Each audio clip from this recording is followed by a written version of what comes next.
And just like that, here we are. Thank you for joining us tonight, wherever you're watching in the world right now. It is my great pleasure to be able to introduce you to a lovely gentleman, just an everyday guy, humble, very, very humble guy that we met recently at Featherdale Wildlife Park here in Sydney, who later on revealed to himself, I'm actually the CEO of Brainwave Australia. And Mr. Paul Bird, welcome to Leanne Live this morning. Thank you. Wonderful to be here.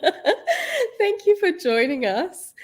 Now, Paul, would you mind, not only for my benefit, but also for the viewers today, would you like to just describe a little bit about yourself, how you come to be the CEO of Brainwave Australia, and then perhaps let us know what Brainwave Australia is? Great. Thank you so much, Leanne, and thanks for the opportunity. So I'm a kind of business person that escaped. I went rogue and spent most of my life getting out of business. Originally as a chartered accountant, and since KPMG, started to get involved in international development. And apart from running the Body Shop in Australia, have really worked with charities around really going back to their purpose and beliefs and growing what they do, really diversifying their income around a range of things. And that includes things like social enterprise, which I'll talk about before. So Brainwave is the only organisation, the only charity in Australia that helps families with children with brain injuries and illnesses, so a whole range of neurological conditions and acquired brain injuries. We work with all the children's hospitals and we support the families right from diagnosis right the way through that journey. We provide equipment and therapy when it's needed, especially before the NDIS plan is approved. And a lot of what we do is connecting parents together because parents are exhausted, socially isolated, and they really want to hear from other parents. And we were started by a parent with a child with a brain tumour. And she realised that there was nothing out there. So we've been going 27 years now, supported about 17,000 families across the way. Very small team, but we do work nationally. And we've got great relationships, including with a couple of corporates, Mercedes and Ferrero, who provide volunteers and a bit of funding for us. So, and it was great to see Leanne in Featherdale because that's the first family activity we've had since COVID. I know we really enjoyed the day, Paul. Thank you very, very much for including us. And that was actually our first introduction to your charity. I actually found your charity through a parent because, like you said, there's not much around. It doesn't seem to be many organizations that cover the area of brain injury. So it was great to be able to find you, and now I'm now I'm looking forward to getting involved more with your organization.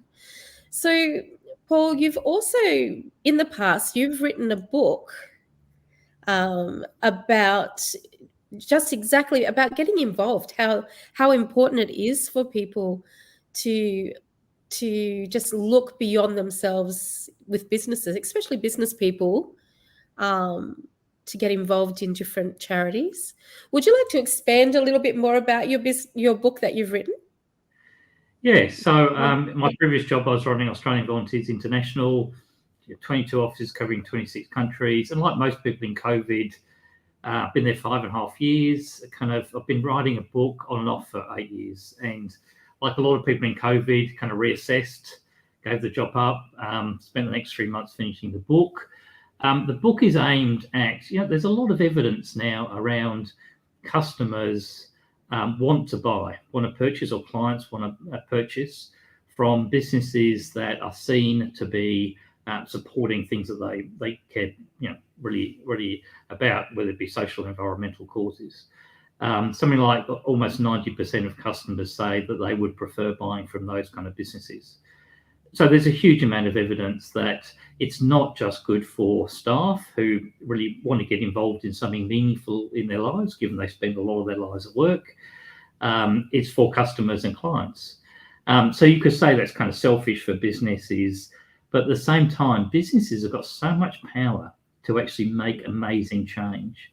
And that's what the book is about. So I've worked with a number of businesses, Intrepid Travel, Aspen Medical, that it's woven into their culture, but it's got to align to the business. So it's got to align to what the team is passionately believing in, and I think it's got to be aligned to the product or service and the customer base. So it might be a local cause you get involved in, and that can involve volunteering. It could be purchasing from a social enterprise that's local. It could be match giving through payroll giving, which is the most efficient way to give. It could be adapting or amending or giving products and services to local charities. So for me, business has got so much power to make a difference, but it makes complete business sense to do this. And so it shouldn't be just seen as an add-on that one or two people think is a nice thing to do. More and more, and I call this purposeful businesses or purposeful organisations, is the model for this time. And we're seeing this growing. So we're seeing this growing with the B Corporations movement. So about over 400 companies now in Australia are B Corps, and they sign up to demonstrable social and environmental outcomes. So I know just you are planning at the moment a big corporate fundraiser where businesses are able to get involved, to come together, and the final outcome is the fact that the charity is going to benefit obviously from this moment.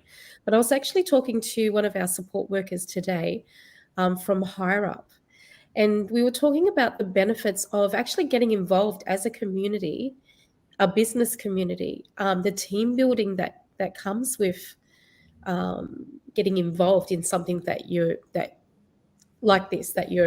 planning. Would you like to just tell us a little bit more about the fundraiser that you've got coming up and how this is all going to happen for you? Yeah, sure. So actually, I should mention we've got two activities. So if anyone's listening from Melbourne, and in fact, I'm just here doing some painting. We've just started a business called Brainwave Bikes. I'm sitting in a 750 square metre warehouse near Moorabbin DFO, and that we will sell hopefully about between 5,000 and 10,000 used bikes. We'll do them up. We've got some arrangements with councils, with the Scouts and with others. And that will obviously reduce landfill, because about half of used bikes end up in landfill. It will provide work experience with people with neurological conditions, so including some of our families. And hopefully, in time, I know how difficult it is starting a business. In time, it will provide another income stream to Brainwave, as well as affordable bikes for lower income families. So that's hopefully will be June. We'll launch that. So again, it's quite an easy way for people to get involved in Brainwave in terms of either giving bikes or buying bikes.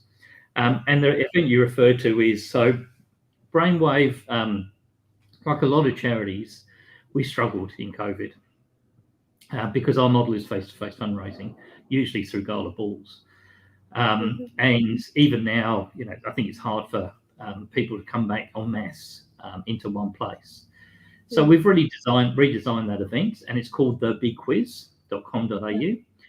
And on the 23rd of June at 4:30 to 6, so Celia Piccola and Charlie Pickering will host a live, exciting quiz. It has live entertainment between the rounds. It has pop-up guest speakers like Lordy and Botham, Peter Costello, and more. And it's designed as a really fun event that can be held in the workplace.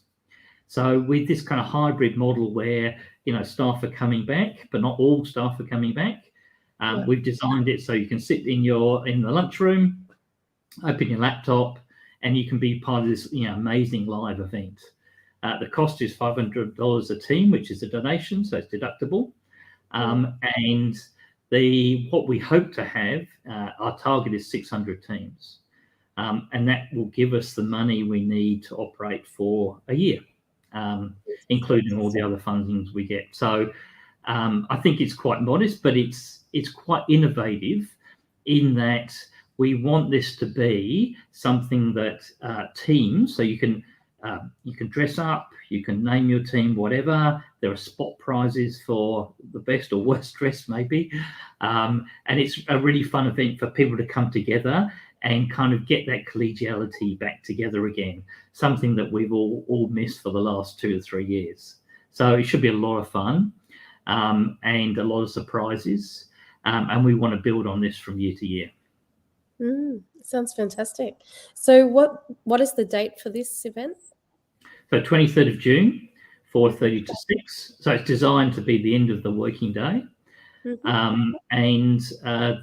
you go on to thebigquiz.com.au, it's live. It will be officially launched next week. Wonderful. We have a pro bono PR company that's helping us do that. And I do think the benefits are, again, your staff, maybe for the first time in 2 or 3 years, kind of get together and do something together. There's obviously more prizes for winners, and we will be looking at winners by sector, by state, and then nationally. So there's more chances to win. That sounds exciting. So Paul, can I just ask, if people would like to get a group together, obviously, and say, for example, with the kind of sector that I'm in, we're an international business from all over the world. Will your system cater for that sort of thing where people are coming together from different locations? Absolutely. Yeah, absolutely. So basically, your team can be anywhere, or the members of the team can be anywhere and log on. So it's a live stream event. We can't change the time difference, Leanne. Yeah. Unfortunately, if you're in Perth, it's going to be 2 hours before. If you're going to be in UK, it's going to be 9 hours before. That does remind me of, in my last job, I had to organise a virtual conference, because suddenly we couldn't hold it. We had to do a global conference, which was going to be in Fiji, and got the Fiji Film Studio, because it involved the president and the minister and everything. But we actually had to do 2 separate kind of showings for the 2 main different time zones, with pre-records and live. And I can tell you what, after doing that, I think I could do any international live, to be honest. That's fantastic. So it does show you how you can be a bit more creative during COVID. Yes, yeah. And COVID has, it's been a challenge for a lot of charities. Not only for your own charity, but I know even with the Lions Club in Parramatta, a lot of their projects that they had running really suffered because of COVID, not being able to get together, of course, to do the Bunnings barbecues, for example. I can really understand the challenges that have arisen because of COVID for the organisation and the fundraising for the projects. However, I think it's also highlighted the benefit of going digital and how you can make the most of this opportunity to connect with people. It's not face-to-face, but it's, the digital hug, I call it, to be able to talk to somebody wherever you are in the world using the digital platform. Yeah, and I think we're all talking about hybrid things now. When your job goes up, it's hybrid, and maybe this is the first hybrid fundraiser. Maybe let's claim it in the world. Let's claim that, because you can do it from anywhere. But also, let me just talk about. I think during COVID, we did a couple of really interesting things. The Ferrero, which is a big global company, they actually formed a little group that read books to children with their parents, but quite interactively. And that's worked, really, really well. I think, Leanne, you might say you've been on that. It was fantastic. It really was. It was a great experience. Yeah. And I don't think that would have happened without COVID, to be honest. And the ability to we're all sick of Zoom and back-to-back Zoom meetings, all those kind of things. but the ability to probably do things quicker. So because, you know, every meeting was shorter and you just get things done. Now, you missed all the relationship stuff, you know, which I think is invaluable. But I think we actually did go quicker. I think the world went quicker. And I think we all worked longer days. And I think coming out of this hybrid style and having more flexibility, and then you think, you know, why did I work, you know, 8, 9, 10-hour days and then hit the traffic when I could have mixed it up? So I do think it's changed the world for better. But also, Leanne, I'm reminded of the families saying to me that they basically said, welcome to our world. You know, it's very difficult for us to go out and organise everything. And, you know, we are isolated at various times. And please don't forget us as you kind of come out of COVID. And that really did resonate. So, but, you know, really interesting, Leanne, hearing your experiences during COVID and I suppose that your use of technology. Yeah, absolutely, Paul. I really relate to that statement that you just said, that welcome to our world. When you're a mum of a child with special needs, you do feel really isolated. And I think that's actually why that actually started my journey, even as a digital business owner, because I needed to find a business that was flexible, that would fit around my lifestyle as a parent of a child with special needs, and planning for her future, for her job, for when she's 18, to create a business for her that she can just walk in. I'm going to know it off by heart by then, because she's 11 now, and I'll be able to help her to keep going with it. So I think COVID for me, actually, I was blessed because I was already doing my digital business before COVID hit. So for me, it didn't really affect me. And in actual fact, my business grew through COVID. Because I was already up on my digital business skills, I guess. I was already doing it. So so that's really exciting.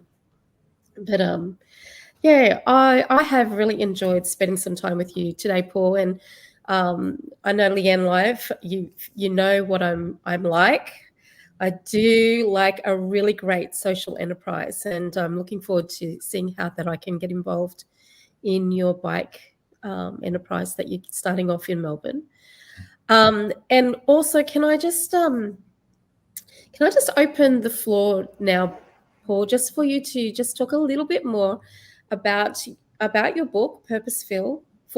I'll get it right.